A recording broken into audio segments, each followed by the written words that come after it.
पश्चिम बंगाल विधानसभा चुनाव के 7 चरणों की वोटिंग खत्म हो चुकी है। अब 8वें और अंतिम फेज का मतदान बाकी है। बंगाल चुनाव में 29 अप्रैल को अंतिम फेज में 35 विधानसभा सीटों पर वोटिंग होने वाली है।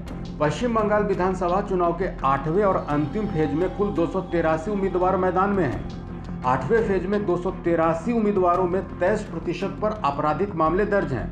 वेस्ट बंगाल इलेक्शन वॉच और एडीआर की रिपोर्ट में 8वें फेज के कैंडिडेट से जुड़ी अहम जानकारियां सामने आई हैं। वेस्ट बंगाल इलेक्शन वॉच और एडीआर की रिपोर्ट के मुताबिक बंगाल चुनाव के 8वें फेज में कुल 283 कैंडिडेट्स में से 64 पर आपराधिक मामले दर्ज हैं, जबकि 50 उम्मीदवारों पर गंभीर आपराधिक मामले हैं। इसी फेज में 55 मतलब 19% उम्मीदवार करोड़पति हैं। 8वें फेज का चुनाव लड़ने वाले कैंडिडेट्स के नामांकन के दौरान दाखिल हलफनामे से वेस्ट बंगाल इलेक्शन वॉच और एडीआर ने रिपोर्ट तैयार की है। अगर बंगाल चुनाव के अंतिम फेज के कैंडिडेट्स की बात करें तो 64 के खिलाफ आपराधिक मामले चल रहे हैं, जबकि 50 कैंडिडेट्स पर गंभीर आपराधिक मामले हैं।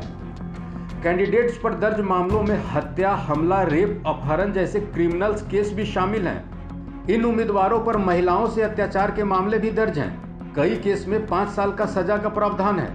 एडीआर की रिपोर्ट से पता चलता है कि अंतिम फेज में 55 करोड़पति कैंडिडेट्स चुनावी मैदान में हैं। इसमें टीएमसी के 28 मतलब 80% उम्मीदवार करोड़पति की लिस्ट में हैं, जबकि बीजेपी के 12 उम्मीदवार करोड़पति हैं।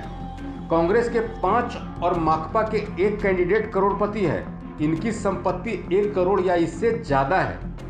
बंगाल चुनाव की बात करें तो 29 अप्रैल को अंतिम फेज की वोटिंग के बाद 2 मई को रिजल्ट निकलने वाला है। 2 मई को ही पता चलेगा बंगाल का विजेता कौन बनेगा। इस अपडेट में इतना ही। बंगाल चुनाव से जुड़ी हर बड़ी खबर के लिए बने रहिए हमारे साथ। प्रभातखबर.com, विश्वास वही, रफ्तार नहीं।